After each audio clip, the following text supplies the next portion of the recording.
সামিরি নামে একজন চালাক লোক ছিল, বুদ্ধিমান লোক ছিল। এই সামিরি জিবরাইল আলাইহিস সালাতু ওয়াস সালাম সব নবীর কাছে কিন্তু একজন ফেরেশতা গেছে, তার নাম কি? জিবরাইল। নূহ, আদম, মুসা, ঈসা, জাকারিয়া, ইয়াহইয়া যা বলেন, এমনকি মারিয়াম আলাইহিস সালাতু ওয়াস সালাম সবার কাছে কোন ফেরেশতা গেছে? জিবরাইল। তো জিবরাইল আলাইহিস সালাতু ওয়াস সালাম যখন মুসার কাছে আসে, যে কোনো ভাবেই হোক সামিরি জিবরাইল আলাইহিস সালাতু ওয়াস সালাম যে মাটিতে পা ফেলছেন এবং উঠছেন এই দৃশ্যগুলো দেখে নিয়েছেন, এবং সে দেখেছিল যে যেখানে জিবরাইল আলাইহিস সালাম পা ফেলছে ওগুলো জীবিত হয়ে যাচ্ছে, সজীব হয়ে যাচ্ছে, ওগুলোর মধ্যে একটা অন্যরকম শক্তি কাজ করতেছে। তখন ও করেছিল ওখানকার এক মুষ্টি মাটি চুরি করে নিয়ে নিয়েছিল যেখানে জিবরাইল আলাইহিস সালাম পা ফেলেছিল। এখন মুসা আলাইহিস সালাম যখন চলে গেলেন তুর পাহাড়ে, তখন সামিরি কি করলো?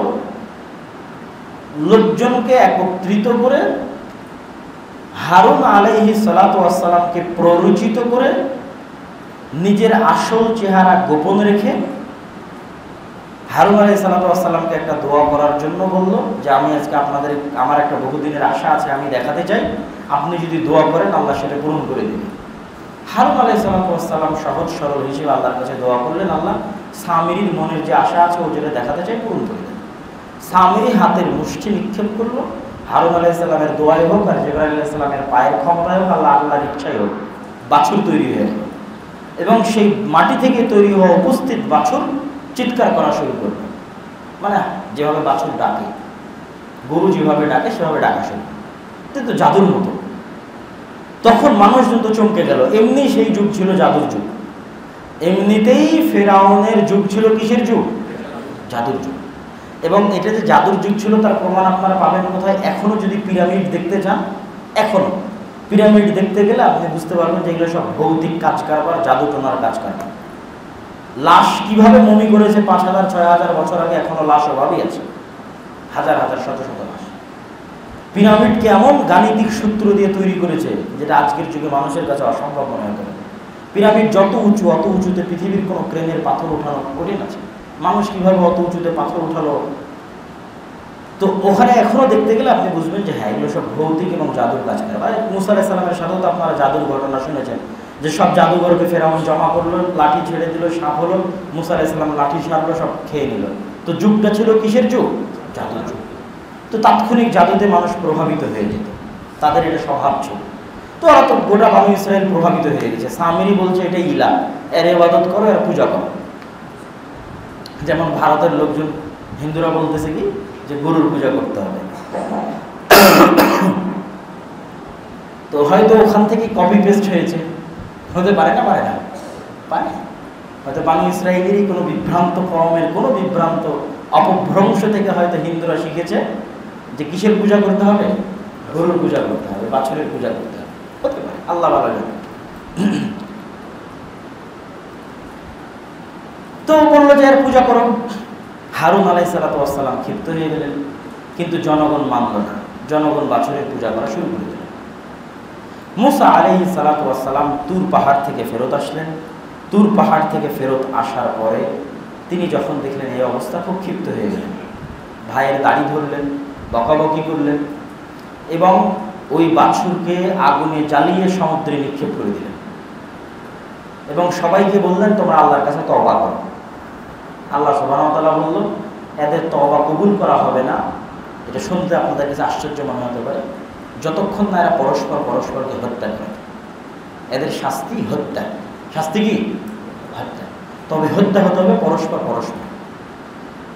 আজীব, আল্লাহ সুবহানাহু ওয়া তাআলা কোরআনে বলছে হত্যা হতে হবে কি? পরস্পর। যারা পূজা করেনি তারা এখন যারা পূজা করেছে তাদেরকে হত্যা করে, নিজেরা নিজেদেরকে হত্যা করে। এবং যখন হত্যা করা শুরু করলো, আল্লাহর আদেশ, আল্লাহর বিধান, মুসা আলাইহিস সালাম বলল আল্লাহ ক্ষমা করবে না, তোমরা হত্যা করো পরস্পর। যখন পরস্পর হত্যা করা শুরু করলো, ছোট বাচ্চা মহিলা কান্নাকাটি করা শুরু করলো, চলতেই আছে হত্যা। কত হাজার কত শত হত্যা হয়েছে আল্লাহ ভালো জানে। কেউ বলছে 70,000-এর মতো হত্যা হয়েছে, আল্লাহ ভালো জানে। একটা পর্যায়ে গিয়ে যখন অবস্থা খুব ভয়ঙ্কর হয়ে গেল যে একজনও বাঁচবে না, তখন মুসা আলাইহিস সালাম এবং হারুন আলাইহিস সালাম আল্লাহর কাছে কান্দাকাটি করলেন, আল্লাহ বানু ইসরাঈল তো এইভাবে শেষ হয়ে যাবে, আপনি এদেরকে ক্ষমা করে দেন। তখন আল্লাহ সুবহানাহু ওয়া তাআলা বললেন, ঠিক আছে আমি ক্ষমা করে দিলাম, হত্যা বন্ধ করো। এই ছিল মোটামুটি সারমর্ম ঘটনা, যেটা এই কয়েক আয়াতে এবার আল্লাহ বলবেন। আমি এবার অনুবাদ করি, আপনাদের কাছে পরিষ্কার হয়ে যাবে। ওয়াইদ ওয়া'আদনা মূসা 40 লাইলাহ, যখন মূসাকে আমি ডেকে নিলাম 40 দিনের ইবাদতের জন্য। সুম্মা তাখাযতুমুল ইজলা মিন বা'দি, তোমরা তারপরে বাছুরের পূজা করা শুরু করেছিলে। ওয়া আনতুম যালিমুন, আর তোমরা অত্যাচারী ছিলে। সুম্মা আফাউনা আনকুম মিন বা'দি যালিক, এরপরও আমি তোমাদের এই অপরাধ ক্ষমা করে দিয়েছি। লাআল্লাকুম তাশকুরুন, যাতে তোমরা আল্লাহর শুকরিয়া আদায় করতে পারো।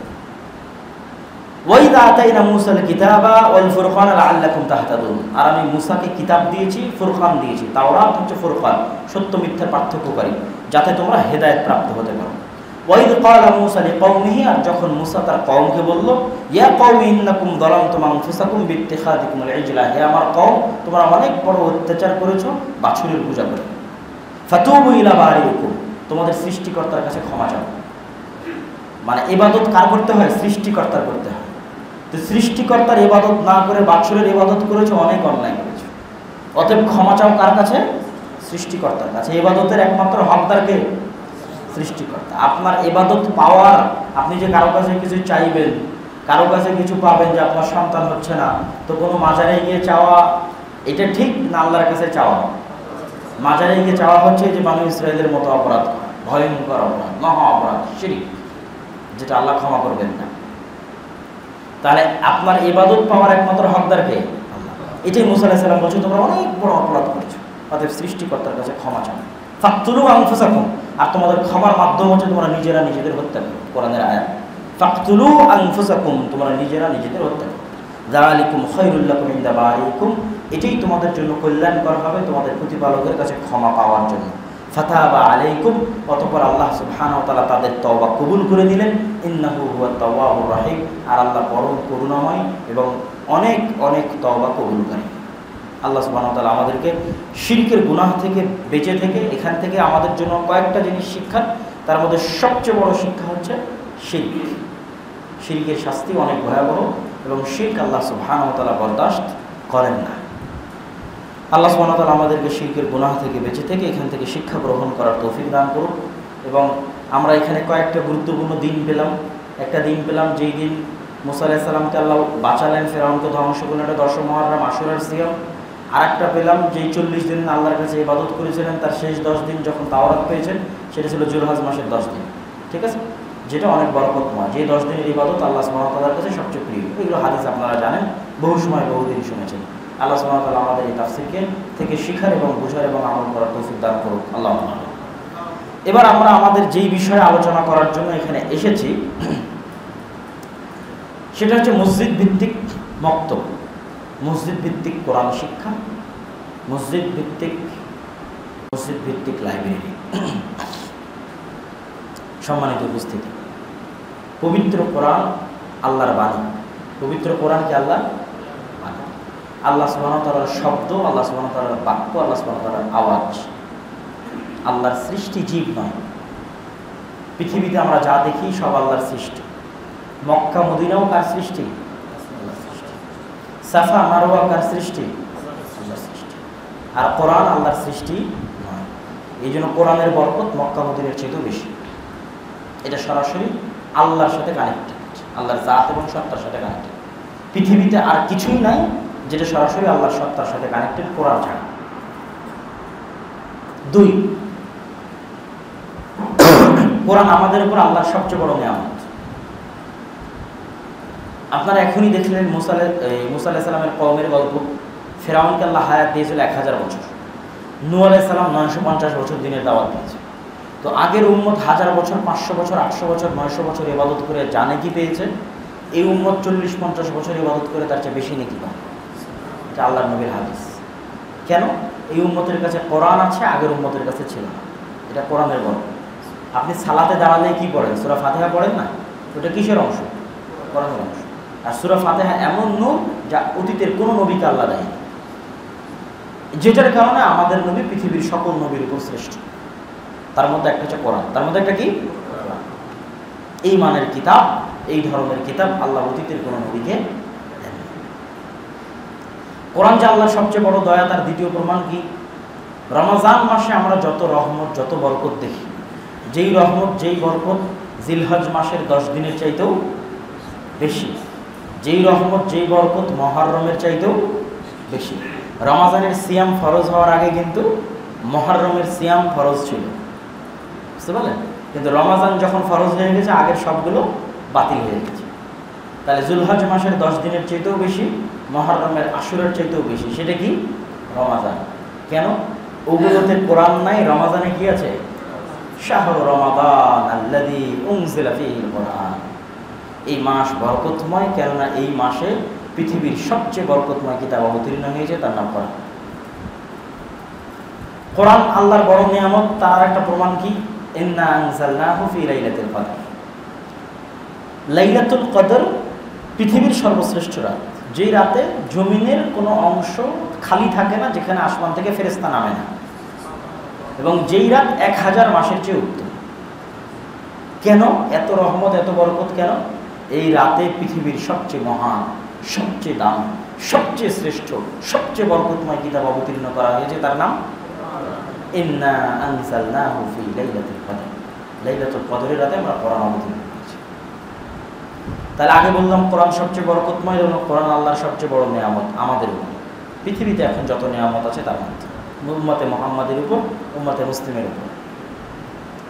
3 নাম্বার, নিয়ামত যত বড়, অবমূল্যায়নের শাস্তি তত বড়। নিয়ামত যত বড়, অবমূল্যায়নের শাস্তি তত বড়। আল্লাহ নিয়ামত দিয়ে পরীক্ষা করে। আমাদের আগের মসজিদে আমরা তাফসীর করছিলাম যে আল্লাহ মুসা আলাইহিস সালামকে বাঁচিয়ে দিয়ে এবং ফেরাউনকে ডুবিয়ে দিয়ে কোরআনের আয়াতের মধ্যে বলছে যালিকুম বালাউম মির রাব্বিকুম, যে এই যে তোমাদের বাঁচিয়ে দিলাম আর ফেরাউনকে ডুবিয়ে দিলাম, এটা পরীক্ষা। নিয়ামত দিয়ে কি বলছে? এটা পরীক্ষা। তাহলে কোরআন আমাদের উপর যেমন নিয়ামত, এটা তেমন পরীক্ষা। নিয়ামত যত বড়, অবমূল্যায়নের শাস্তি। তো আগের উম্মতকে এত বড় নিয়ামত দেওয়া হয়নি, এই উম্মতকে দেওয়া হয়েছে। সুতরাং এই উম্মত যদি এই নিয়ামতকে অবমূল্যায়ন করে, শাস্তি পাবে, আযাব পাবে, গজব পাবে। তো এই উম্মতের আযাব গজবের ধরন কি? আল্লাহ সুবহানাহু ওয়া তাআলার অতীতের উম্মতেরা তাদের নবী এবং নবীর কিতাবকে অমান্য করলে, মূল্যায়ন না করলে, আল্লাহ তাদের আযাব গজব দিয়েছে। নূহ আলাইহিস সালামের কওমকে বন্যায় ডুবিয়ে দিয়েছে। লূত আলাইহিস সালামের কওমকে শহর উল্টিয়ে দিয়েছে। আসমান থেকে আগুনের পাথর বর্ষণ করেছে, ঠিক আছে? আদ এবং সামুদকে হাজার, লক্ষ, কোটি, কত কিলোমিটার গতির ঝড় আল্লাহ সুবহানাহু ওয়া তাআলা প্রবাহিত করেছিল, যেই ঝড় যেদিক দিয়ে গেছে করাতের মতো কেটে গেছে। যেই দিক দিয়ে ঝড় গেছে, মোটা মোটা খেজুরের গাছ ওই দিক থেকে করাতের মতো কেটে পড়ে গেছে, মানুষ করাতের মতো কেটে পড়ে গেছে। তো এই উম্মতের উপর আযাব এবং গজব, আপনি কোরআনকে মূল্যায়ন করবেন না, আযাব এবং গজব আসবে, তার মানে এই নয় যে বন্যায় ডুবে যাবেন। আপনাদের রাজশাহীর কেউ কোরআন পড়ে না মানে রাজশাহী আল্লাহ বন্যায় ডুবিয়ে দিবে না। রাজশাহীতে কোরআনের শিক্ষা হয় না, বাংলাদেশে কেউ কোরআন জানে না, তার মানে গোটা বাংলাদেশকে আল্লাহ ধসিয়ে দিবেন মাটিতে, বা বাংলাদেশকে আল্লাহ উল্টিয়ে দিবেন না। এইটা থেকে আল্লাহ সুবহানাহু ওয়া তাআলা, মুহাম্মদ সাল্লাল্লাহু আলাইহি ওয়াসাল্লাম আল্লাহর কাছে পরিত্রাণ চেয়েছে যে আল্লাহ আমার উম্মতকে প্রাকৃতিক দুর্যোগে একবারে ধ্বংস করিয়েন না। আল্লাহ বলেছে ঠিক আছে, তোমার উম্মতকে প্রাকৃতিক দুর্যোগে ধ্বংস করব না, তবে তোমার উম্মত যদি আল্লাহর কিতাব এবং আল্লাহর সুন্নাতের অবমূল্যায়ন করে, ওদের শাস্তি কেমনে হবে? তাদের উপর আল্লাহ বিধর্মীদের চাপিয়ে দিবে, রোহিঙ্গাদের উপর বৌদ্ধদের চাপিয়ে দিবে, স্পেনের মুসলমানদের উপরে ফ্রান্সের খ্রিস্টানদের চাপিয়ে দিবে, ভারত, পাকিস্তান, বাংলাদেশের মুসলমানদের উপর ব্রিটিশের ইস্ট ইন্ডিয়া কোম্পানিকে চাপিয়ে দিবে, ফিলিস্তিনের মুসলমানদের উপর ইসরায়েলকে চাপিয়ে দিবে। এইভাবে আল্লাহ সুবহানাহু ওয়া তাআলা আযাব এবং গজব আসবে। রাসূলুল্লাহ সাল্লাল্লাহু আলাইহি ওয়াসাল্লাম বলেন, ইন্নাল্লাহা ইয়ারফা'ু বিহাযাল কিতাবি আকওয়ামান ওয়া ইয়াদউ বিহা আখারিন।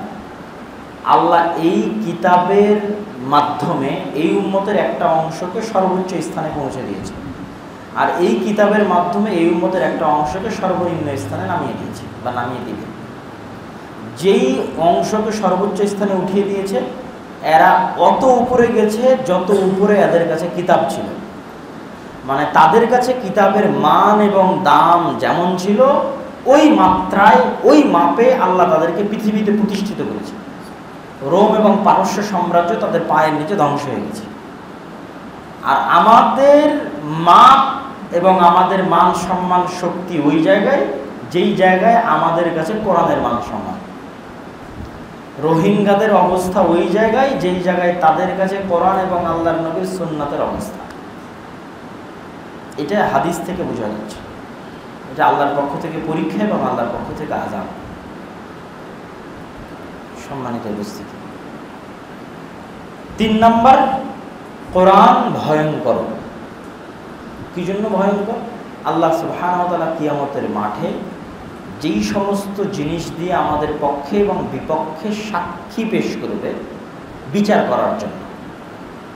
আমরা যখন রাজশাহী কোর্টে যাব, বিচারক কাঠগড়ায় আসামিকে দাঁড় করিয়ে সাক্ষী নিয়ে আসবে, অমুকের ছেলে অমুক সাক্ষী পেশ করা হবে। আল্লাহ আমাদেরকে বিচারের কাঠগড়ায় দাঁড় করিয়ে আমাদের সাক্ষী পেশ করবেন 2 হাত 2 পা, আমাদের সাক্ষী পেশ করবেন জমিন, আর আমাদের বিষয়ে কমেন্ট করার সুযোগ দিবে আর একটা সাক্ষী, সেটা কোরআন। সবার বিষয়ে কমেন্ট করবে কোরআন। প্রত্যেকটা মানুষের বিষয়ে কথা বলার চান্স পাবে, কোরআনকে এই সুযোগ দেওয়া হবে। যেমন আমার হাত, আমার পা আমার বিষয়ে কমেন্ট করার সুযোগ পাবে, যেমন আমাদের জমিন আমাদের বিষয়ে কথা বলার সুযোগ পাবে, তেমন কোরআন আমাদের বিষয়ে কথা বলার সুযোগ পাবে। এই জন্য রাসূলুল্লাহ সাল্লাল্লাহু আলাইহি সাল্লাম বলেছেন, আল কোরআন হুজ্জাতুল লাকুম আও আলাইকুম। কোরআন তোমাদের উপর, তোমাদের পক্ষের সাক্ষীও হতে পারে, তোমাদের বিপক্ষের সাক্ষীও হতে পারে। অতএব কোরআন বিপদ। মানে আপনি যদি কোরআনকে মূল্যায়ন না করেন তো কোরআন আপনার বিপক্ষে চলে গেল, তাই না? এই জন্যই রাসূলুল্লাহ সাল্লাল্লাহু আলাইহি সাল্লাম বলেছেন, ইকরাউল কোরআন ফাইন্নাল কোরআনা ইয়াকুনু শাফিআন লিআসহাবিহি। তোমরা কোরআন পড়ো, কোরআন তার পাঠকের জন্য আল্লাহর দরবারে সুপারিশ করবে। আল্লাহু আকবার। এই জন্য রাসূলুল্লাহ সাল্লাল্লাহু আলাইহি সাল্লাম বলেছে, ইন্না আহলাল্লাহ আহলুল কোরআন।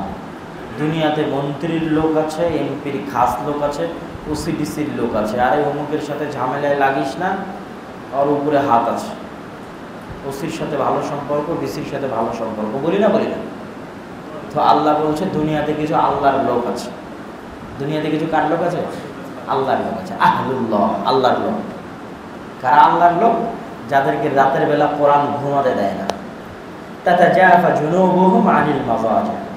কোরআনের ভালোবাসায় বিছানা থেকে পার্শ্বদেশ আলাদা হয়ে যায়, রাত জেগে কোরআন তেলাওয়াত করে, কোরআন পড়ে, কোরআন বুঝে, কোরআন বুঝায়, কোরআন শিখে, কোরআন শিখায়। এরা কার লোক?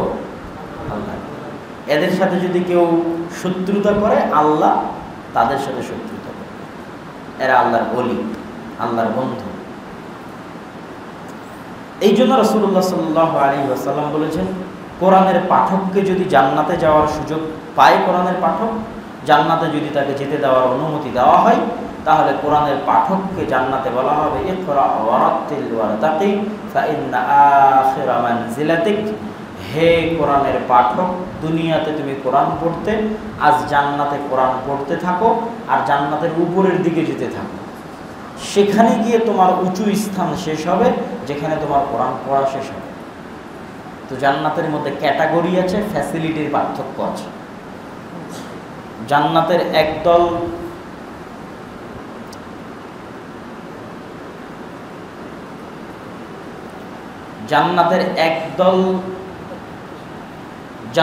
একদল ক্যাটাগরি এবং একদল ফ্যাসিলিটি হচ্ছে কি, সে জান্নাতে যাবে কিন্তু সে জান্নাতীদের খাদেম।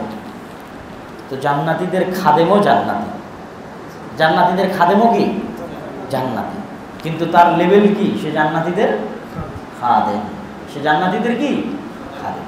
তো সে যে জান্নাতীদের খাদেম, তার ফ্যাসিলিটি, তার সুযোগ সুবিধা। আর জান্নাতের আরেকটা লেভেল কি, সর্বোচ্চ, যারা হচ্ছে আল্লাহর প্রতিবেশী, আল্লাহর নবীর প্রতিবেশী। আল্লাহু আকবার। তাদের ফ্যাসিলিটি, তাদের সুযোগ সুবিধা এক হবে? হবে না। এই জন্য জান্নাতে গিয়ে জান্নাতীদের সবচেয়ে বেশি আফসোস থাকবে, কেন দুনিয়াতে আরেকটু জিকির করলাম না, কেন দুনিয়াতে আরেকটু কোরআন তেলাওয়াত করলাম না, আজকে তাহলে আরেকটু ভালো ফ্যাসিলিটি, সুযোগ সুবিধা লাভ করার সুযোগ হতো। সম্মানিত উপস্থিতি, তাহলে জান্নাতে ভালো সুযোগ সুবিধা, ভালো ফ্যাসিলিটি পাওয়ার একটা বড় মাধ্যম কোরআন। বড় মাধ্যম কি? এবার আমরা আসি, অনেক লম্বা আলোচনা করলাম। কোরআন বরকতময়, কোরআন শক্তিশালী, তথা আপনার ভাগ্য, মুসলিম উম্মার ভাগ্য কোরআনের সাথে লিপিবদ্ধ। কোরআন অনেক বড় নেয়ামত, এত বড় নেয়ামত অবমূল্যায়নের শাস্তিও তত বড়। কোরআন আমাদের জন্য ভয়ঙ্কর, যেহেতু সে কথা বলার সুযোগ পাবে, আমাদের সবার বিষয়ে কমেন্টস করার সুযোগ কোরআনকে দেওয়া হবে। সুতরাং আমরা বিপদে যদি কোরআন না পড়ি, কোরআন আমাদের বিপক্ষে কথা বলবে। তারপরে বললাম কি, কোরআনের কিছু ফজিলতের হাদিস বললাম। এবার আমরা আসি কোরআন শিখা ফরজ। কোরআন শিখা ফরজে আইন, যেমন সালাত আদায় ফরজে আইন। কেননা সালাত হবে না কোরআন ছাড়া। সালাত বাতিল যে সালাতে কোরআন নাই, তার সর্বনিম্ন অংশ হচ্ছে সূরা ফাতিহা। সূরা ফাতিহা কোরআনের অংশ না কোরআনের বাইরে? কোরআনের অংশ। সালাতের সবচেয়ে বড় রুকুন হচ্ছে কোরআন। সালাতের সবচেয়ে বড় রুকুন কি? কোরআন তেলাওয়াত। এই জন্য রাসূল সাল্লাল্লাহু আলাইহি ওয়াসাল্লাম যখন তাহাজ্জুদের সালাত লম্বা করতেন, তারাবির সালাত লম্বা করতেন, কোরআন তেলাওয়াত লম্বা করতেন। সূরা বাকারা ধরে নিতেন, সূরা আলে ইমরান ধরে নিতেন। তাহলে সালাতের সবচেয়ে বড় ইম্পর্টেন্ট পার্ট কি? কোরআন তেলাওয়াত। তাহলে সালাত যদি ফরজ হয় তো কোরআন শিখাও বাই ডিফল্ট ফরজ, অটোমেটিক ফরজ, এড়িয়ে যাওয়ার কোনো সুযোগ নেই।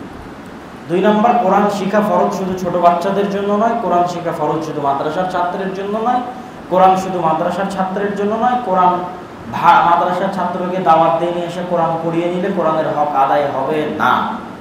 কোরআন ওই ভাড়া করে নিয়ে এসেও পড়ার জন্য নয়, কোরআন তাবিজ বানিয়ে বিক্রি করার জন্য নয়, কোরআনে চুমু দিয়ে বুকে লাগিয়ে সম্মান করার জন্য নয়, কোরআন কাপড়ে মুড়ি দিয়ে তাকে ঝুলিয়ে রাখার জন্য নয়।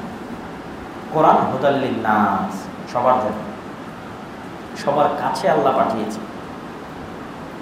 আফ্রিকার কালো চামড়া, ইউরোপের সাদা চামড়া, বাংলাদেশের বাঙালি, ডোম চামড়া, ম্যাথর মুচি, হিন্দু বৌদ্ধ ইহুদি খ্রিস্টান, ব্রাহ্মণ বৈশ্য ক্ষত্রিয়, সবার জন্য আল্লাহ কোরআন পাঠিয়েছে। আদমের সন্তান যে কোরআন, তার জন্য, তাদের কাছে পাঠিয়েছে আল্লাহ কোরআন। এই জন্য ইবলিস যখন ইবলিসের ষড়যন্ত্রের শিকার হয়ে আদম আলাইহিস সালাম যখন জান্নাত থেকে বের হয়ে গেলেন, ইবলিসকেও আল্লাহ আসমান থেকে নামিয়ে দিল। কুলনা বিতু মিনা জামিআ, আল্লাহ কোরআনে বলছে, সূরা বাকারা আমাদের আগের তাফসীর দেখে নেবেন। তখন আল্লাহ বলছে আদম আলাইহিস সালামকে যে দেখো, ইবলিস তোমার চিরন্তন শত্রু, তোমরা একজন আরেকজনের চিরন্তন শত্রু দুনিয়াতে, এই আসমানের নিচে আদম এবং ইবলিস পরস্পরের চিরন্তন শত্রু। তাহলে তো এখন আদম আর আদমের বংশধরেরা বিপদে, ইবলিস তো শেষ করে দিবে। আল্লাহ বলছে হতাশার কিছু নাই। ওই আয়াতের তাফসীর আমরা করেছি, দেখেন, হতাশার কিছু নাই। আমি নবী পাঠাবো, রাসূল পাঠাবো, কিতাব পাঠাবো। তোমার বংশধরেরা যদি নবী রাসূলের কথা শুনে, আমার পাঠানো কিতাব পড়ে, ইবলিস কোনো ক্ষতি করতে পারবে না। লা খাউফুন আলাইহিম ওয়া লা হুম ইয়াহজানুন, দুনিয়াতে কোনো ভয় নাই, পরকালে কোনো দুশ্চিন্তা নেই। তাহলে এবার বলেন যে আল্লাহ যে কিতাব পাঠাবে, এখন খালি মাদ্রাসার ছাত্রের জন্য? আদম আলাইহিস সালামকে বলছে মানে আদমের সকল সন্তানের জন্য, আদমের সকল সন্তানের জন্য। আর আরেকটা বলি, সেটা হচ্ছে কি, কোরআন শিখতে হবে মানে শুধু মাদ্রাসার ছাত্রকে বা আপনার বাচ্চাকে এটা না। আপনি বাচ্চাকে মাদ্রাসায় দিয়ে আপনার আর কোরআন শেখা লাগবে না, বাচ্চাকে বক্তব্য দিয়ে আপনার আর কোরআন শেখা লাগবে না, এটা ভুল ধারণা। কেন রাসূলুল্লাহ সাল্লাল্লাহু আলাইহি ওয়াসাল্লামের সাথে যারা কোরআন শিখেছিলেন তারা কি ছিল? বয়স্ক। আল্লাহ নবীর উপর যখন কোরআন অবতীর্ণ হয় তখন তার বয়স 40, খাদিজা রাদিয়াল্লাহু তাআলার বয়স 55। আর চাচা হামজা, চাচা আব্বাস যদি ইসলাম গ্রহণ করে তো তাদের বয়স ভাতিজার চেয়ে বেশি হবে না কম হবে? বেশি হবে। তাহলে হামজা এবং আব্বাস 50 প্লাস বয়সে কোরআন শিখে, কোরআন মুখস্থ করে, কোরআন মানুষকে শিখিয়ে জিহাদ করে শহীদ হয়ে গেছে। আর আপনার এখন দাড়ি পেকে গেছে, তাই আপনি আর কোরআন শিখা লাগবে না, আর ছেলে শিখলেই হবে নাকি? মসজিদ মাদ্রাসায় পাঠিয়ে দিলেন ছেলেকে, আপনাকে আর শিখা লাগবে না। কিন্তু আবু বকর, ওমর, ওসমান, তালহা, জুবায়ের, আব্দুর রহমান বিন আউফ, যারা আশারা মুবাশশিরিনের অন্তর্ভুক্ত, যারা আল্লাহর নবীর সাথে প্রথম অবস্থায় ইসলাম গ্রহণ করেছেন, তারা সব কোরআন শিখেছে 40 প্লাস 50 প্লাস বয়সে, যখন মুরব্বী, যখন বয়স্ক। তারা ওদের জাজবা কেমন ছিল এবার দেখেন। তা আবু বকর ওমরের যদি কোরআন না শিখে পার হয়, আপনাদের পার হবে? বয়স হয়ে গেলে কোরআন শিখা লাগবে না, পার হবে? তাহলে কোরআন শুধু ছোট বাচ্চার জন্য? কোরআন শুধু মাদ্রাসার ছাত্রের জন্য? কোরআন সবার জন্য, সবার কাছে পাঠানো হয়েছে। মুহাম্মদ সাল্লাল্লাহু আলাইহি ওয়াসাল্লাম মাধ্যম, আপনার কাছে আল্লাহ পাঠিয়েছে কোরআন। সম্মানিত উপস্থিতি, এই জন্য কোরআন শিক্ষার ব্যবস্থা করা জরুরি এবং লাজিম। এবং কোরআন শিখা এবং শিখানোর এই দাওয়াতি কাজে অংশগ্রহণ করা পৃথিবীর সর্বশ্রেষ্ঠ দাওয়াতি কাজ, পৃথিবীর সর্বশ্রেষ্ঠ দাওয়াতি কাজ। মানে আপনি জীবনে যত দল, সংগঠন, আন্দোলন, বিপ্লব, সংগ্রাম, মিছিল, মিটিং, জালসা, সম্মেলন যা করেছেন, জালসাকে সম্মেলনকে আমরা মনে করি অনেক নীতির কাজ আয়োজন করা, অবশ্যই নীতির কাজ। দল সংগঠন করে দাওয়াতি কাজ করা অবশ্যই নীতির কাজ।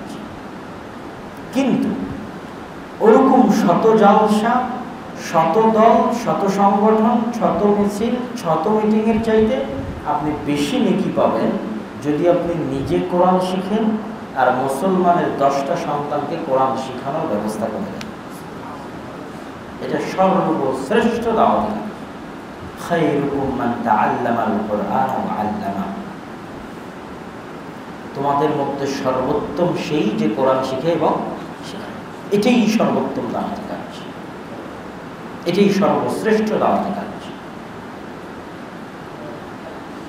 সম্মানিত উপস্থিতি, কিন্তু দুঃখজনক হলো সত্য কি, আমাদের দেশে যেখানে মুসলমানের সন্তানের জন্য কোরআন শিক্ষার ব্যবস্থা নেই, স্কুল কলেজে আছে, সরকারিভাবে কোরআন শিক্ষার কোনো ব্যবস্থা নেই। যেহেতু সরকারিভাবে কোরআন শিক্ষার কোনো ব্যবস্থা নেই, সেহেতু মসজিদ যদি কোরআন শিক্ষার দায়িত্ব না নেয়, মুসলমানের সন্তান কোরআন শিখবে কোথায়? সবাই কি মাদ্রাসায় যাবে? সবাই কি মাদ্রাসায় যাবে? বা সবার কি মাদ্রাসায় যাওয়া জরুরি? জরুরিও না, ফরজও না। কিন্তু কোরআন শিক্ষা সবার জন্য ফরজ। তাই স্কুল কলেজে যদি কোরআন শিক্ষার ব্যবস্থা না থাকে, তাহলে এটার দায়িত্ব কাকে করতে হবে? জরুরি ভিত্তিতে মসজিদকে। কাকে? এবং মসজিদের কাজ শুধু ইবাদতের ব্যবস্থা করা নয়, শিক্ষার ব্যবস্থা করা।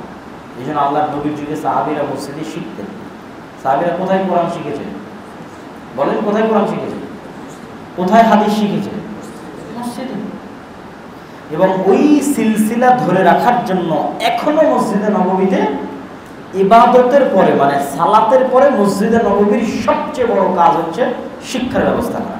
প্রত্যেকটা পিলারে পিলারে একটা করে টিচার বসে আছে কোরআন শেখানোর জন্য। চারিদিকে দারাস চলছে, এখানে নাহু, এখানে ফিকহ, এখানে তাফসির, এখানে উসুল, এখানে হাদিস। গোটা মসজিদে নববীতে চারিদিকে দারাস চলে। কেন? এটা ওই সিলসিলা। আল্লাহর নবীর যুগে মসজিদে নববীতে ইবাদতের পরে সবচেয়ে বড় কাজ কি হতো? শিক্ষা। সবচেয়ে বড় কাজ কি হতো? শিক্ষা। ওই সিলসিলা সাহাবীরাও ধরে রেখেছে। আবু হুরায়রা রাদিয়াল্লাহু তাআলা মসজিদে নববীতে দারস দিতেন, ইমাম মালিক মসজিদে নববীতে দারস দিতেন। ওই সিলসিলা এখনো আছে। তাহলে মসজিদের কাজ, ইবাদতের পরে সবচেয়ে বড় কাজ কি? শিক্ষার ব্যবস্থা করা। কিন্তু দুঃখজনক হলো সত্য, আমাদের মসজিদে এসি আছে, টাইলস আছে, কিন্তু মসজিদে কোরআন শিক্ষার ব্যবস্থা নেই। আমরা যদি মসজিদ স্বর্ণ দিয়েও করে দিই, আর মসজিদের মুসল্লিদের মধ্যে যদি দ্বীনের জ্ঞান না থাকে, কোরআনের জ্ঞান না থাকে, স্বর্ণের মসজিদে একদিন মুসল্লি থাকবে না। আর মসজিদ যদি জীর্ণ শীর্ণ হয় কিন্তু জ্ঞান থাকে, এই দিন জ্ঞানের উপর টিকে আছে, জ্ঞানের ট্রান্সফরমেশনের উপর ইসলাম টিকে আছে। কিন্তু যদি জ্ঞান থাকে মুসল্লিদের মধ্যে, তো জীর্ণ শীর্ণ মসজিদে মুসল্লি থাকবে যতদিন জ্ঞান থাকবে। এই জন্য আগে প্রায়োরিটি দেওয়া উচিত কোনটাকে? জ্ঞান, শিক্ষা। এবং এটা আজকের যুগের ইহুদি খ্রিস্টানদের কাছে সবচেয়ে গুরুত্বপূর্ণ জিনিস হচ্ছে জ্ঞান। তারা এই জিনিসের কোনো কম্প্রোমাইজ নেই। আজকের আমেরিকা, ইউরোপে আমাদের দুবাইয়ের মতো বুর্জ খলিফার মতো উঁচু বিল্ডিং নাই, আর সৌদি আরবের মতো প্রশস্ত রাস্তাও নাই। যেহেতু আমি ইউরোপ এবং ইংল্যান্ড ঘোরার সুযোগ হয়েছে, তার অভিজ্ঞতার ভিত্তিতে বলছি, সৌদি আরবের মতো প্রশস্ত রাস্তাও নাই, আর দুবাইয়ের মতো বিশাল বিল্ডিংও নাই। বিশাল বিল্ডিং বানিয়ে পৃথিবী শাসন করা গেলে দুবাই করতো, আর বিশাল রাস্তা বানিয়ে পৃথিবী শাসন করা গেলে সৌদি করতো। তো আমেরিকা, ইউরোপ পৃথিবী শাসন করে কেন? আর অক্সফোর্ড আছে, ক্যামব্রিজ আছে, হার্ভার্ড আছে, নাসা আছে। পৃথিবীর জ্ঞান এবং গবেষণার সবচেয়ে নামি দামি প্রতিষ্ঠানগুলো তার আছে। আর তেলও নাই, তো তেল দিয়ে পৃথিবী শাসন করা যায় না, বুঝলেন না? পৃথিবী শাসন করা যায় কি দিয়ে? জ্ঞান। আগে একসময় মুসলমানদের কাছে জ্ঞান ছিল। আজকে তো আমাদের যুবকেরা কোরআন পড়া বহু দূরের কথা, এমনি বইও পড়ে না। আমি তো নয় কোরআনের দাওয়াত দিতে আসছি, আমাদের তরুণ এবং যুবকেরা এমনি বইও পড়ে না। এরা সারাদিন কি করে? ফ্রি ফায়ার, পাবজি, টিকটক, ফেসবুকের রিল, জুয়া, মদ। এবং জুয়ার রাস্তা অনলাইনে আরও বেশি। বেটিং, ক্রিকেটের বেটিং থেকে শুরু করে সকল রকমের বেটিংয়ের রাস্তা অনলাইনে উন্মুক্ত। সুতরাং আপনি দেখতেও পাবেন না যারা জুয়া খেলছে। আগের যুগের মতো না যে এক জায়গায় বসে থেকে তাস খেলবে, জুয়া খেলবে, সেই দিন পার হয়ে গেছে। পাপ বানিয়ে জুয়া খেলবে, ওই দিন পার হয়ে গেছে। তারা মোবাইলেই জুয়া খেলে, মোবাইলে কি খেলে? জুয়া খেলে। তাহলে যেখানে জ্ঞান দিয়ে পৃথিবী শাসন হবে, সেখানে আমাদের সাথে জ্ঞানের কোনো সম্পর্ক নেই, শিক্ষার কোনো সম্পর্ক নেই। এই জন্য ইহুদি খ্রিস্টানরা যখন কোনো জায়গায় যায় এবং কাজ করে, ওরা আগে গির্জা না বানিয়ে স্কুল বানায়। বাংলাদেশেও সেরা সেরা স্কুলগুলো তাদের, সেরা সেরা কলেজগুলো তাদের। তাহলে আপনি বানাবেন মসজিদ স্বর্ণ দিয়ে, আর আপনার ছেলে মেয়ে শিখবে তার স্কুলে, তার কলেজে, তার প্রাথমিক বিদ্যালয়ে। তাহলে এই মসজিদে আপনি কি করবেন বলেন? সন্তান জন্ম দিলেন আপনি, আর টাকা পয়সা ইনকাম করে মসজিদে লাগালেন এসি, আর সন্তানকে শিখাবে কে? সন্তানকে শিখাবে অন্যরা। তাহলে আমরা এমন বোকা হয়ে গেছি, এমন পাগল হয়ে গেছি, এবং শিক্ষার গুরুত্ব আমাদের কাছে এমনভাবে হারিয়ে গেছে, আমাদের কনসেপ্টটি চেঞ্জ হয়ে গেছে, ধ্যান ধারণা চেঞ্জ হয়ে গেছে। সুতরাং প্রকৃত উন্নয়ন জ্ঞানের উন্নয়ন, প্রকৃত উন্নয়ন শিক্ষার উন্নয়ন। বিল্ডিং বানিয়ে, রাস্তাঘাট বানিয়ে, ব্রিজ বানিয়ে উন্নয়ন হয়, এই পাগলামি মুসলমানদের কাছে আছে। ওটাও উন্নয়নের পার্ট, কিন্তু সবচেয়ে শক্তিশালী, সবচেয়ে পাওয়ারফুল, যেটার পিছনে সবচেয়ে জোর দিতে হবে, সেটা কি? শিক্ষা। সেটা কি? গবেষণা। তো আমরা যেমন বোকা এবং পাগল জাতি, আমাদের শাসকও তেমন, তারাও আমাদের পাগল বানিয়ে রাখে। সম্মানিত উপস্থিতি, তাহলে মসজিদ ভিত্তিক কোরআন শিক্ষা চালু করা অতি জরুরি, শ্রেষ্ঠ দাওয়াতি কাজ। আল্লাহ সুবহানাহু ওয়া তাআলার কাছে আমরা দোয়া করব। আমি জানি না আপনাদের এই মসজিদে মক্তব চালু আছে কিনা, আপনাদের আশেপাশের মসজিদে মক্তব চালু আছে কিনা, আপনাদের এখানে মসজিদের ইমাম যারা আমাদেরকে নিয়ে আসলেন, তাদের মধ্যে দায়িত্বশীল পর্যায়ের কে আছে? আপনি। মাশাআল্লাহ। আপনার এই মসজিদে কি মক্তব চলে? মাশাআল্লাহ। কেমন চলে? মানে টুকটাক না খুব ভালো? তাহলে তো খুব ভালো করতে হবে। আমাদের মাথায় ইনস্টল করতে হবে যে শতভাগ মুসলমানের কোরআন শিক্ষা নিশ্চিত করতে হবে, এবং এটার জন্য দাওয়াত দিতে হবে, এবং এটা শ্রেষ্ঠ দাওয়াতি কাজ। এবং আমি আপনাদের কাছে আমানতটা পৌঁছে দিলাম। আমার কাছে মানুষজন জালসা সম্মেলনের জন্য গেলে, আর আপনাদের এলাকায় জালসা সম্মেলনের জন্য আসলে ভালো খাবারও পাওয়া যাবে, ভালো হাদিয়াও পাওয়া যাবে, এসি গাড়িতেও আসা যাবে। কেননা পথ খরচ থাকলে তো এসি গাড়িতে আসা যায়, তেলের দাম অনেক না, অনেক। তো সেখানে মোটর সাইকেলে বৃষ্টিতে পানিতে ভিজে আপনার কাছে নিজের খরচে আসছে, এই আমানত পৌঁছে দিতে। যে শ্রেষ্ঠ দাওয়াতি কাজকে কোরআন শিখা এবং শেখানো, এবং বর্তমান বাংলাদেশের মধ্যে এটা সবচেয়ে প্রয়োজনীয়, বাংলাদেশের অবস্থা ভিত্তিক। সম্মানিত উপস্থিতি, তো আমরা চাই আপনাদের এই মক্তবের সাথে সম্পৃক্ত হতে, এবং এই মক্তব মসজিদ ভিত্তিক মক্তব হোক, লাইব্রেরি হোক, পাঠাগার হোক, সেটার সাথে সম্পৃক্ত হয়ে আপনাদের পাশে দাঁড়াতে। কিভাবে? আমরা শুধু মুখের কথা বলে গুরুত্ব বুঝিয়ে চলে গেলাম না। আপনি যদি আপনার চলমান মক্তব চাঙ্গা করতে চান, বন্ধ হয়ে যাওয়া মক্তব চালু করতে চান, আমরা আপনাদেরকে সহযোগিতা করি। চলমান মক্তব চাঙ্গা করার জন্য সিলেবাস, শিক্ষকের ট্রেনিং দিব। বন্ধ হয়ে যাওয়া মক্তব যদি অর্থনৈতিক কারণে হয়, সেখানেও সহযোগিতার ব্যবস্থা করব। মাশাআল্লাহ, বারাকাল্লাহ ফিক। আপনার নাম কি জানো? মোহাম্মদ মিজানুর রহমান। তো মিজান ভাই আগ্রহ প্রকাশ করলেন যে যেহেতু তার এখানে মক্তব চলে, কিন্তু খুব একটা ভালো বা চাঙ্গাভাবে নয়, তো উনি চাচ্ছেন আমাদের সাথে সম্পৃক্ত হয়ে এটাকে আরও ভালো এবং গতিশীল মক্তব সৃষ্টি করতে। এবং শুধু এটা নয়, এটার আশেপাশে সকল মসজিদে মক্তব শিক্ষাকে জোরদার করতে হবে, শিক্ষার মান টপ লেভেলে রেখে মসজিদের বাকি উন্নয়ন হবে। তাহলে কি হবে? এই সমাজে, এই এলাকায়, এই দেশে কোরআনবিহীন কোনো প্রজন্ম বড় হবে না। আর কোরআনবিহীন প্রজন্ম যখন বড় হবে, আমাদের জন্য ধ্বংস, আমাদের জন্য আযাব এবং গজব, এবং আমাদের মুক্তির কোনো রাস্তা নেই। তো সম্মানিত উপস্থিতি, আমরা এই মক্তবটা আমাদের দাওয়ায়ে আল্লাহর অধীনে ঘোষণা দিয়ে উদ্বোধন করার জন্য আপনাদের পক্ষ থেকে সামনে থেকে কাউকে একটু আমন্ত্রণ জানাচ্ছি। যারা দায়িত্বশীল পর্যায়ের আছেন তারা একটু সামনে আসবেন। আমি আপনাদেরকে সামনে রেখে দুটো বাক্য বলে আপনাদেরকে দুটো দাওয়াত দিয়ে আমরা বিদায় নেব ইনশাআল্লাহ, এবং কোনো প্রশ্ন উত্তর থাকলে সেটাও সংগ্রহ করব। আমরা 2 বছর থেকে রংপুর বিভাগে মক্তব 100টা পরিচালনা করে আসতাম। গত 2 বছর থেকে রংপুর বিভাগে মক্তব নাই মক্তব। গাইবান্ধা, লালমনিরহাট, নীলফামারী, কুড়িগ্রাম, আমাদের রাজশাহী, চাঁপাইনবাবগঞ্জে উপজেলা তাও টুকটাক মক্তব চলে। একমাত্র বাগমারা উপজেলাতে রেকর্ড আমাদের এই 7 দিনের সফরে যে বাগমারা উপজেলার 8টা মসজিদের কোনো